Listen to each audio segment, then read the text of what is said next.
episodio fue grabado en vivo en la iglesia La Travesía. Nos alegra que puedas utilizar este recurso y esperamos que sea de bendición. Queremos que sepas que es nuestra más profunda convicción que no importando cuán útil sea esta grabación, nunca podrá sustituir la experiencia de pertenecer a una iglesia local. Sería un placer tenerte junto a nosotros en La Travesía, pero de no poder ser así, nos gustaría ayudarte a encontrar una congregación donde puedas pertenecer y servir. Una vez más, nos alegra que puedas utilizar este recurso.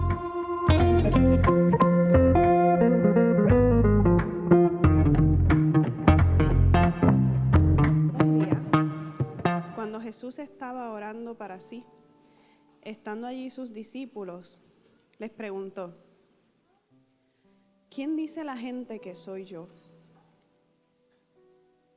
Unos dicen que Juan el Bautista, otros que Elías, y otros que uno de los antiguos profetas ha resucitado.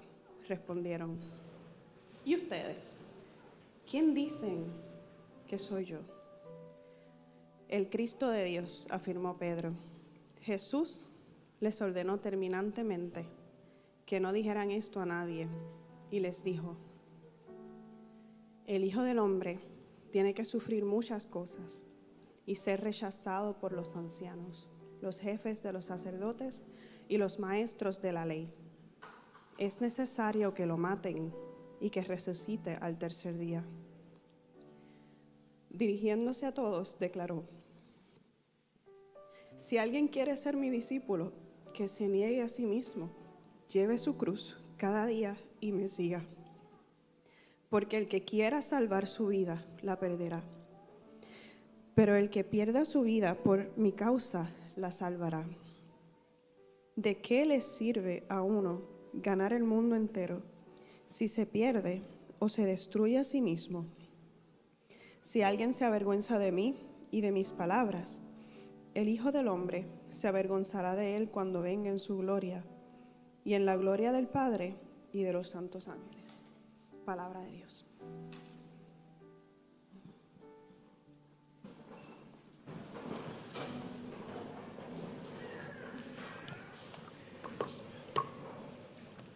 Buenos días a todos y bienvenidos a las personas que nos visitan o que llevan, o esta es la primera vez o nos han visitado unas cuantas veces corridas. Bienvenidos sean a todos. Mi nombre es Yamil Alejandro, tengo el privilegio de ser el esposo de esa hermosura que acaba de leer la palabra y el papá de esa criatura que viene por ahí. Y también, ¿verdad?, una ñapita de ser el pastor de esta iglesia. Como que me perdí, sorry.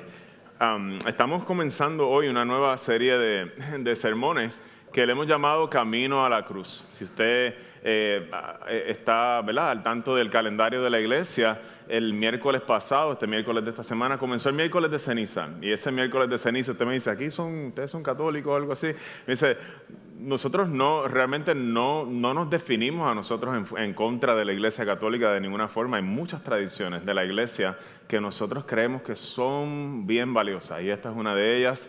Le llamamos el tiempo de Cuaresma, que comienza con el miércoles de ceniza. Es un tiempo en el que la iglesia se ha tomado y ha apartado a través de la historia 40 días antes del Viernes Santo para preparar sus corazones para la Semana Santa. Los eventos especiales en la vida requieren que uno se prepare.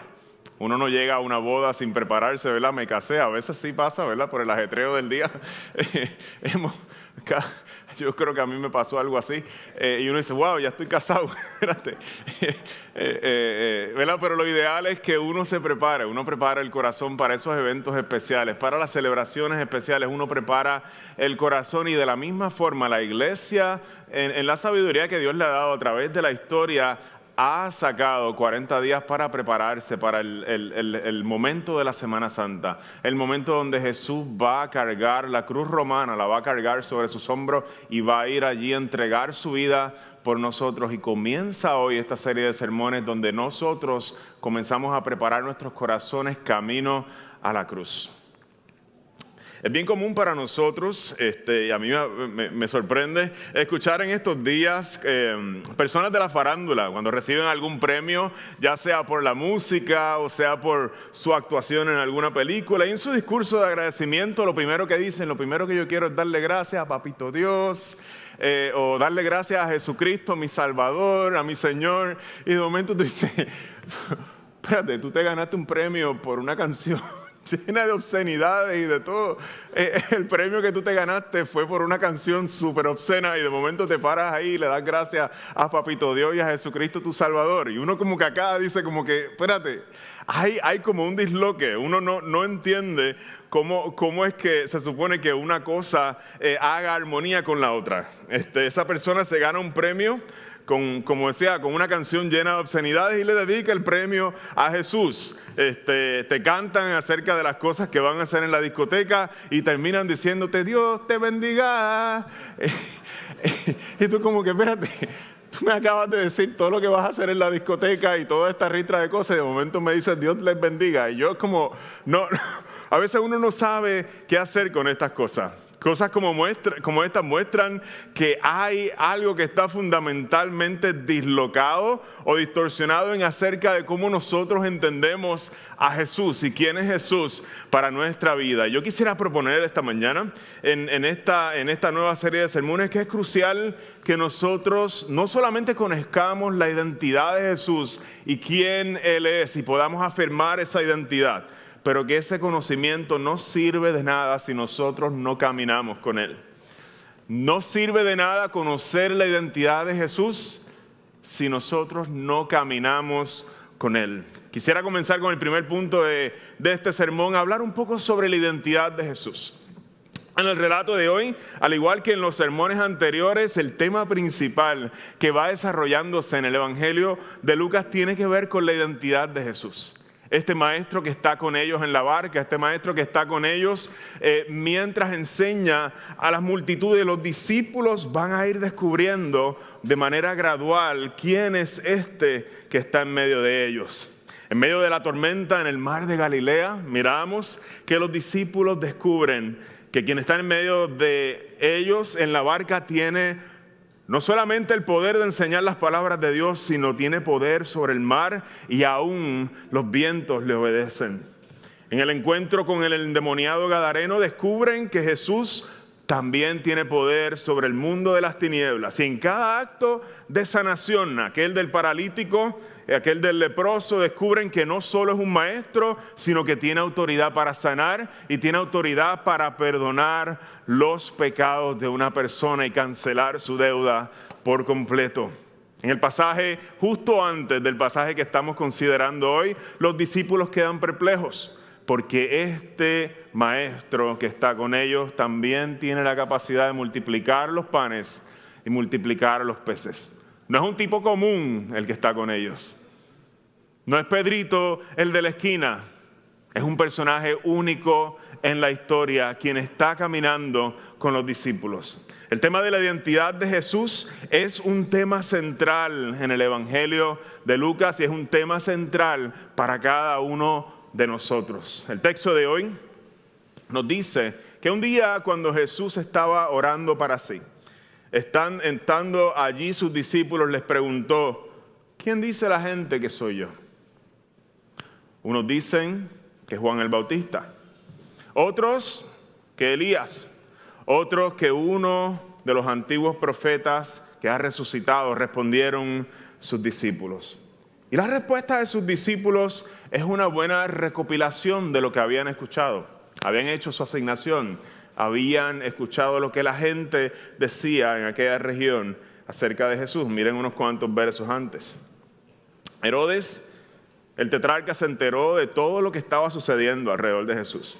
Y estaba perplejo porque algunos decían que Juan había resucitado, otros que se había aparecido Elías y otros, en fin, que había resucitado alguno de los antiguos profetas. Debía ser una sensación bien rara para este rey que mandó a decapitar a Juan el Bautista, escuchar de que Juan el Bautista estaba caminando de nuevo entre la gente, sanando gente y enseñando. Es como una idea bien rara, y dice el texto que Herodes estaba perplejo porque pensaba que esto era lo que estaba ocurriendo, o consideraban algunas de las personas que esto era lo que estaba ocurriendo.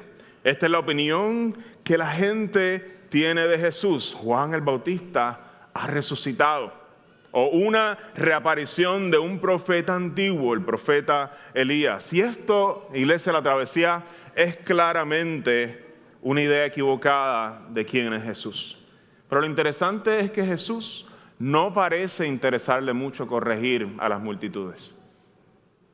Simplemente escucha, interesante. Sin corregir la percepción que tienen los demás de Jesús, entonces se voltea a sus discípulos y le lanza la pregunta a ellos.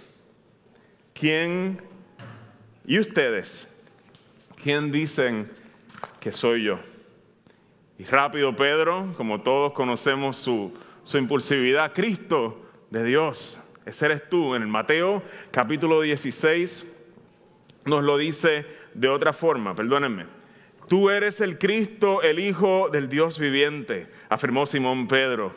Y Jesús le dice, dichoso tú, Simón, hijo de Jonás, porque eso no te lo reveló ningún mortal, sino mi Padre que está en el cielo.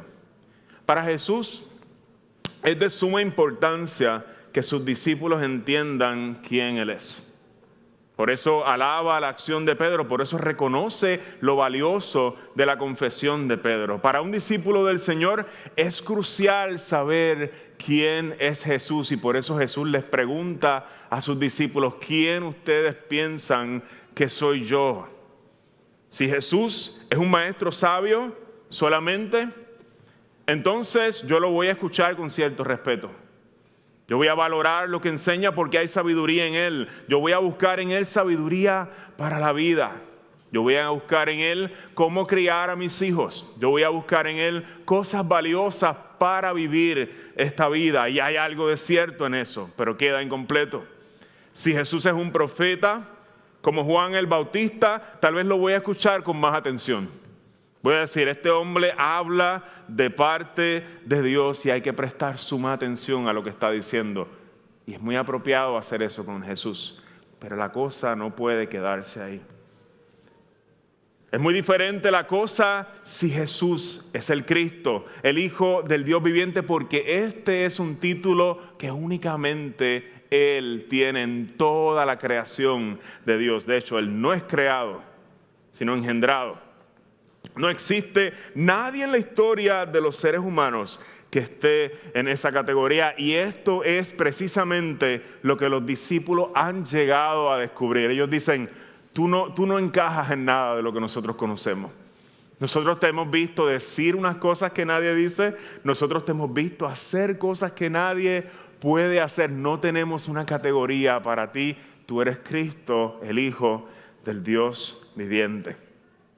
Hermanos, el Evangelio no se escribe solamente para que tú y yo lo leamos como un reporte de la vida de Jesús y veamos cómo los discípulos y nos emocionemos cómo ellos responden a preguntas profundas de la vida y a personajes importantes de la historia. No se trata de eso el relato.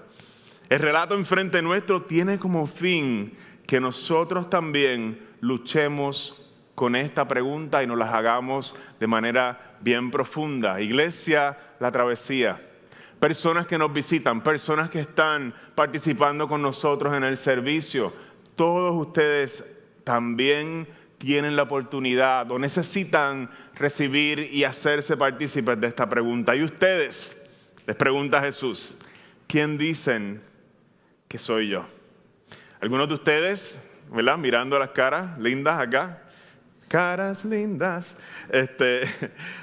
llevan años viniendo a la iglesia, llevan mucho tiempo, ¿verdad?, participando de la vida de la iglesia. Otros están visitando hoy porque un amigo los invitó y están como que sintiéndose un poquito, ¿verdad?, como cucaracha en baile de gallina.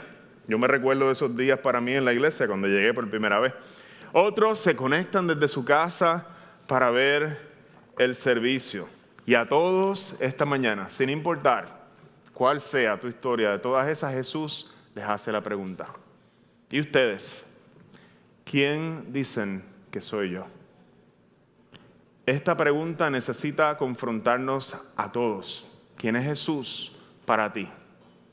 ¿Es un ejemplo moral al que quieres seguir, portarte bien como Él?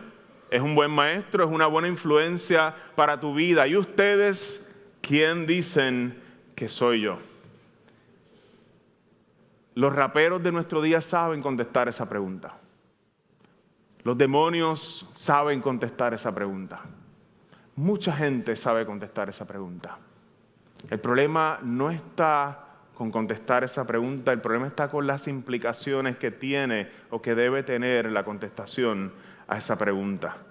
Contestar esta pregunta de manera intelectual no va a ser suficiente. Tal vez todos ustedes dijeron, la sacamos bien, Jesús es el Cristo, el Hijo del Dios viviente. Yo aprendí eso desde niño. Los demonios están más claros acerca de la identidad de Jesús que cualquiera de sus discípulos. Ellos saben desde un principio quién es Jesús.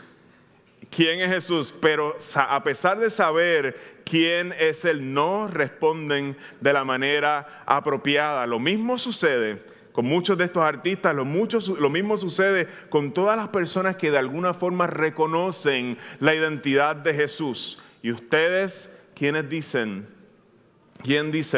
que soy yo?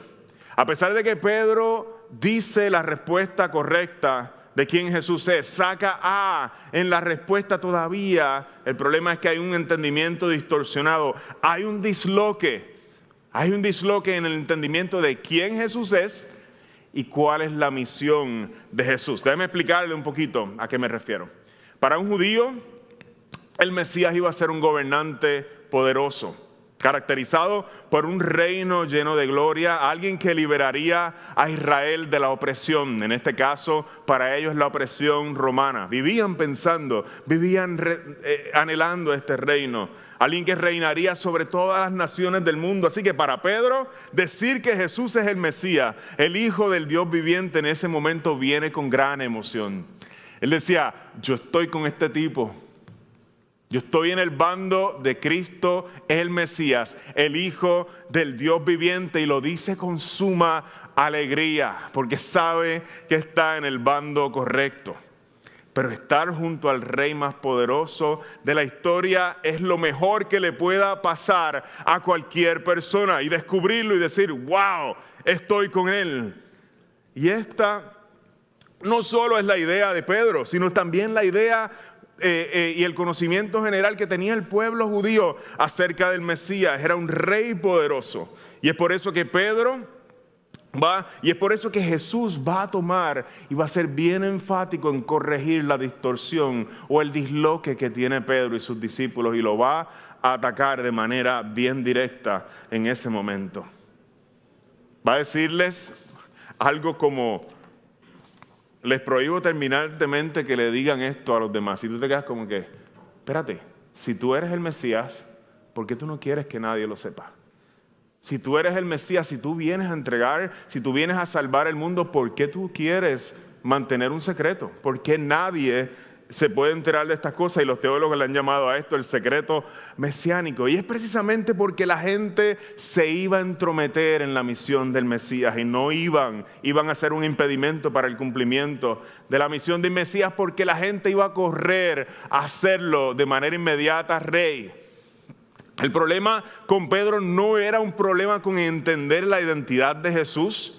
El problema nuestro muchas veces no es un problema con entender quién Jesús es y afirmarlo con todo orgullo. El problema es que aunque Pedro saca A en la pregunta de quién es Jesús, al igual que todos ustedes esta mañana, el problema es que Pedro no conoce el camino que le toca caminar al Mesías.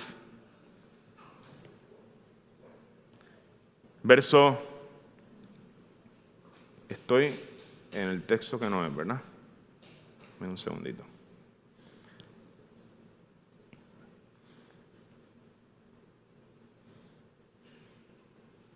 Aquí estamos, el verso 22. Este es el problema que tiene Pedro. Jesús le dice a los discípulos en ese momento, el Hijo del Hombre tiene que sufrir muchas cosas y ser rechazado por los ancianos, los jefes de los sacerdotes y los maestros de la ley. Es necesario que lo maten y que resucite al tercer día. Y hay hay que detenernos a escuchar esta palabra de Jesús. Primero, lo que Jesús no está diciendo, quisiera que consideráramos. Jesús no está diciendo, pues Pedrito, ¿sabes qué? Sacaste A. Pero déjame ayudarte a entender algo un poquito mejor. Puede que cuando vayamos a Jerusalén nos encontremos allá con oposición. Sabes que hay gente que se siente insegura, estos líderes tienen poder y se sienten incómodos con que nosotros estemos predicando en las calles, con que la gente, ¿verdad?, esté entusiasmada con el mensaje que estamos enviando, y puede que la cosa se ponga fea. Eso pone a temblar a cualquiera. Eso, tú sabes que allí puede haber problemas y serios, pone a temblar a cualquiera, pero eso no es lo que dice Jesús.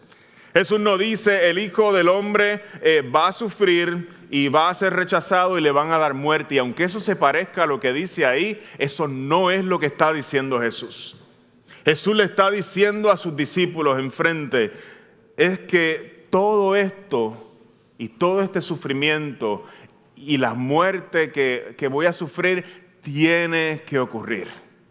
No es que va a ocurrir, es que es necesario que ocurra. Él tiene que sufrir, el Mesías. El Mesías tiene que ser rechazado. El Mesías tiene que morir. El Mesías también tiene que resucitar al tercer día. Jesús le dice a sus discípulos que el camino al reino glorioso del Mesías es primero un camino de muerte y sufrimiento, y ellos necesitan entender eso, y tú y yo también necesitamos entender eso. No basta con afirmar la identidad de Jesús y sacará si nosotros no entendemos cuál es el camino del Mesías para adquirir ese reino glorioso, y si nosotros no somos parte de ese camino con Él. Esto es algo que no solamente los discípulos tienen que entender, sino tú y yo también. No solo es importante saber quién es Jesús y conocer a profundidad, sino conocer a profundidad la manera en que ese Rey se ha ganado nuestra libertad. Dejar que esta verdad se haga pesada y se haga gloriosa en nuestras almas es necesario para cada discípulo. Saber que ningún rey va a la guerra por un pueblo, sino todo lo contrario. Lo estamos viendo ahora mismo en el país de Ucrania, y cómo un gobernante o dos distintos gobernantes envían su gente a pelear por ellos, pero saber que nuestro rey no va a seguir ese patrón, sino que va a seguir un patrón completamente distinto, y va a ser un gobernante que viene a pelear por su pueblo. Es necesario que nuestras almas lo sientan y sientan el peso de la belleza de ese acto sacrificial. El apóstol Pablo en Romanos capítulo 5, versículo 7, exclama las siguientes palabras. Dice, ciertamente apenas moriría alguno por un justo. Con todo pudiera ser que alguno osara morir por el bueno. Mas Dios muestra su amor para con nosotros en que, siendo aún pecadores, portándonos mal, haciendo todas las cosas incorrectas, Cristo murió por nosotros. Y es necesario que los discípulos no solamente entiendan quién está enfrente de ellos, sino lo que ese caballero de la cruz hace y va a hacer por cada uno de ellos, que es lo que hace por ti y lo que hace por mí. Y que ese peso se sienta en el alma como un peso de gloria. Es necesario para ti y para mí no solamente afirmar como los demonios quién Él es. No es suficiente, sino ser cautivados por el camino de Jesús, que es el camino de la cruz. Saber que tu perdón y que mi perdón le costó la sangre a nuestro Salvador. Y que esta verdad nos mueva el alma, que no podamos vivir igual, porque esta verdad nos ha movido y nos ha transformado desde lo más profundo de nuestro corazón. El tercer punto que quisiera tocar comienza en el verso 23. Dirigiéndose a todos, declaró: si alguien quiere ser mi discípulo, que se niegue a sí mismo, lleve su cruz cada día y me siga. Porque el que quiera salvar su vida la perderá, pero el que pierda su vida por mi causa la salvará. ¿De qué le sirve a uno ganar el mundo entero si se pierde o se destruye a sí mismo? a los discípulos, y este es el tercer punto que quiero discutir con ustedes, no solamente para ellos va a ser importante conocer la identidad de Jesús, que Él no es un maestro solamente, no es un profeta solamente, sino que es el Hijo de Dios mismo. No solamente va a ser importante que el camino a la cruz nos cautive y valoremos su sacrificio por nosotros, sino que Jesús le está diciendo a sus discípulos, es necesario que ustedes entiendan que ese camino también es para que ustedes participen de él. Tú como que, wow, yo morir en una cruz, ese es el evangelio. ¿Acaso me toca a mí caminar, ponerme una cruz romana y me toca a mí o le tocaba a Pedro o a alguno de sus discípulos caminar para morir por los demás? Y que ese sacrificio, perdonar a los pecados de otra persona, de ninguna forma se refiere a eso.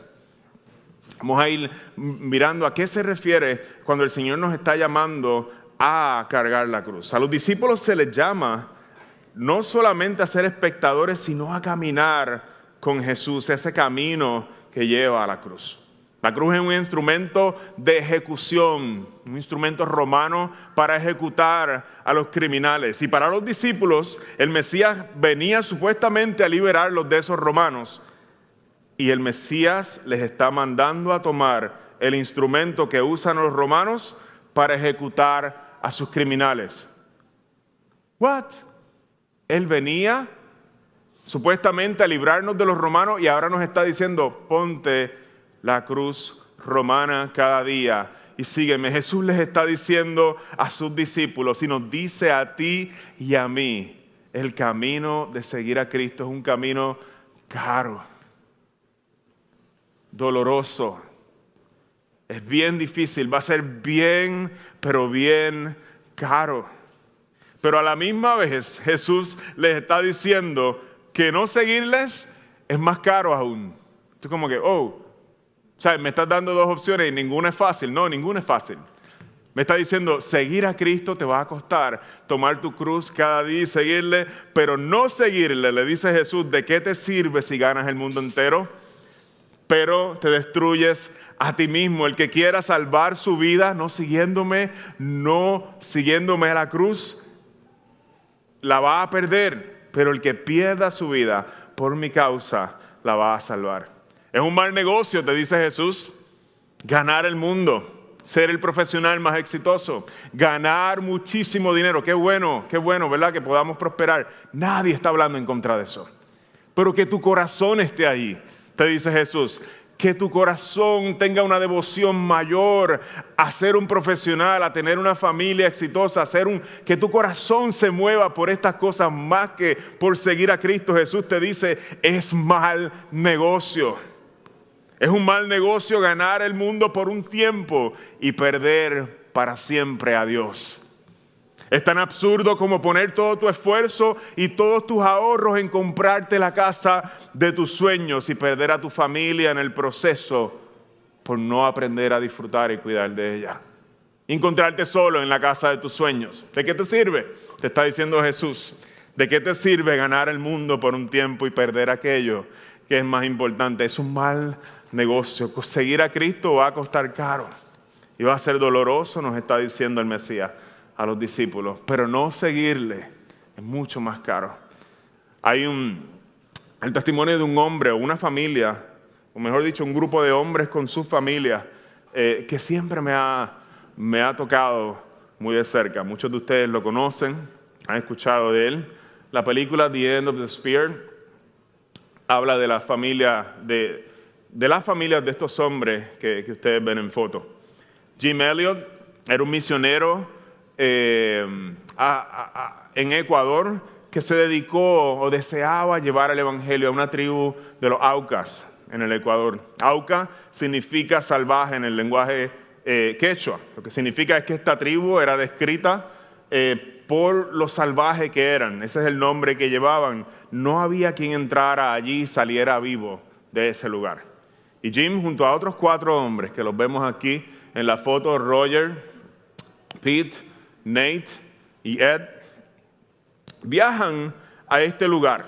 Y en el intento de llevar el evangelio a esta tribu, luego de meses tratando de congraciarse con ellos, enviándoles desde el avión, ¿verdad? Regalos y tratando de congraciarse con esta tribu.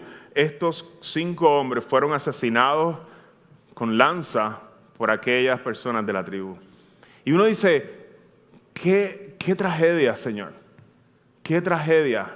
Y alguien encuentra en la libreta de Jim la siguiente quote, cita. Y esto lo escribe Jim: no es necio aquel que entrega lo que no puede retener a fin de ganar aquello que no puede perder. Y esto es exactamente lo que Jesús les está diciendo a sus discípulos. No es necio entregar aquello que no puedes retener para ganar aquello que no te puedes perder. Hay algo mucho más valioso que el éxito, hay algo mucho más valioso que el dinero. Y siempre me impresiona la reacción de las familias, las esposas y los niños de estos 5 hombres que perdieron la vida. Si lo que ellos hacen de alguna forma nos conmueve, lo que hacen las esposas y los hijos es aún más conmovedor. Uno esperaría que se fueran a vivir lejos de ese lugar, que abandonaran la tribu que asesinó a aquellos padres y a aquellos esposos. Y es todo lo contrario lo que hacen. Se fueron a vivir con la tribu de los Aucas, a continuar el trabajo que sus esposos habían comenzado, y muchos llegaron a creer en el Evangelio. Aún los que asesinaron a estos hombres se volvieron parte de sus amigos. Y uno dice, ¿de dónde saca la fuerza una persona para ir a vivir con aquellos que son los que le quitaron la vida a sus padres, a sus esposos? La respuesta es el Evangelio. La respuesta es hallar un tesoro que va mucho más allá de lo que nosotros podemos atesorar en este mundo. Y es el que está disponible para ti y para mí. El Hijo del Hombre, le dice Jesús a sus discípulos, tiene que sufrir muchas cosas y ser rechazado por los ancianos, los jefes de los sacerdotes y los maestros de la ley. Es necesario que lo maten, pero hay una cosa que no se nos puede olvidar. También es necesario que resucite al tercer día. Eso también es parte de la misión del Mesías. Hay una promesa para los que rinden su vida a Cristo. Van a resucitar con Él. Van a ser ricos con la riqueza que da Dios. Van a ser resucitados a una nueva vida. Y tal vez tú y yo, esto se nos haga difícil ¿verdad? Relacionarnos con esto, porque tú y yo no vivimos en momentos históricos donde estemos a punto de perder la vida, donde estemos siendo perseguidos de manera tan hostil como en los tiempos o como la situación que vivió Jim Elliot, como la situación que vivieron los apóstoles en el primer siglo. Tal vez tú y yo no vivimos en uno de esos momentos o lugares históricos donde se vuelve hostil la persecución contra los creyentes, pero aún así nosotros tenemos el llamado de vivir como discípulos de Cristo, como gente que le ama. Y el Señor nos llama aún en medio de nuestra vida cotidiana a tomar nuestra cruz cada día y seguirle. Ser un discípulo del Señor no solamente es afirmar su identidad. Ser un discípulo del Señor no solamente es quedar conmovido con el camino que el Mesías toma para salvarnos. Ser un discípulo de Cristo es también tomar la cruz y seguirle. El Señor nos llama a morir, y morir se puede ver de distintas maneras. Caminar en integridad cuando te va a costar. No mentir cuando te va a costar algo caro. Asumir el golpe por otra persona, asumirlo por ti mismo, asumir, ¿verdad? El dolor de situaciones que no te toca aún asumir. Caminar, tener un compromiso con caminar con una conciencia pura, limpia, aun cuando todo el mundo alrededor en el trabajo esté haciendo otra cosa y te cueste, se burlen de ti. Ser fiel al Señor en medio de situaciones simples, en medio de situaciones complejas. Seguir a Jesús va a significar para algunos de ustedes tomar o rechazar, o no tomar, digamos, o rechazar ofertas de trabajo onerosas, porque afectan el tiempo con tu familia, porque no te permiten adorar y seguir al Señor y cada vez te vas alejando más de Él. ¿Qué vale más? Te dice Jesús. un buen trabajo, o amar y servir a Jesús, o cuidar a tu familia. Y es difícil para nosotros, especialmente para los hombres, ¿verdad? Que queremos tener trabajos que paguen bien y se entiende, pero el Señor nos llama a cambiar nuestra escala de valores. A veces es mejor ganar menos y tener una familia que se relacione saludablemente con nosotros. Para algunos Dios los llama al ministerio pastoral o al ministerio de las misiones. Teniendo oportunidad de ganar mucho más dinero en otra profesión, aceptan el llamado del Señor y reciben la crítica constante de sus familiares y amigos que no entienden por qué arde en sus corazones una pasión por el Evangelio. Y tú dices, diantre, conozco gente que me dice, es que mi familia sigue encima mío, todas las reuniones familiares siguen encima mío tratando de hacerme cambiar de carrera o de profesión y yo quiero dedicarme al ministerio. Para algunos seguir a Cristo significa, y esto es bien importante, decidir no terminar con un embarazo no planificado, aunque te cueste un montón de esfuerzo el resto de tu vida. Aunque no vayas a dormir bien el resto de tu día porque no lo planificaste, no acabar con una vida inocente y derramar sangre inocente. Seguir a Cristo significa eso y asumir la carga aunque te cueste el resto de tus días. Es glorioso también la recompensa de su sonrisa y de cuánto amor experimentamos de esos pequeños.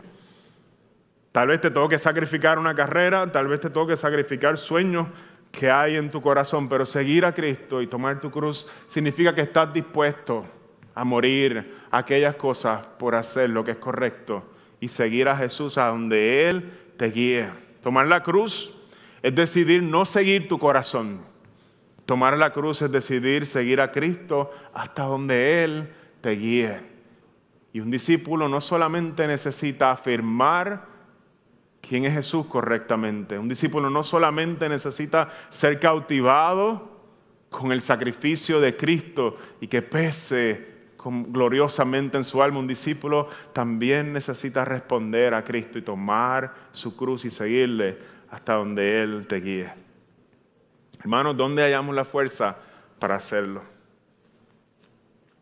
Aquí, en medio de nosotros, presente una vez más, está el Señor Jesús para reafirmarnos su amor y fortalecernos, recordarnos lo mucho que nos ha amado y el sacrificio grande que ha hecho por nosotros y alimentarnos por medio de la Santa Cena.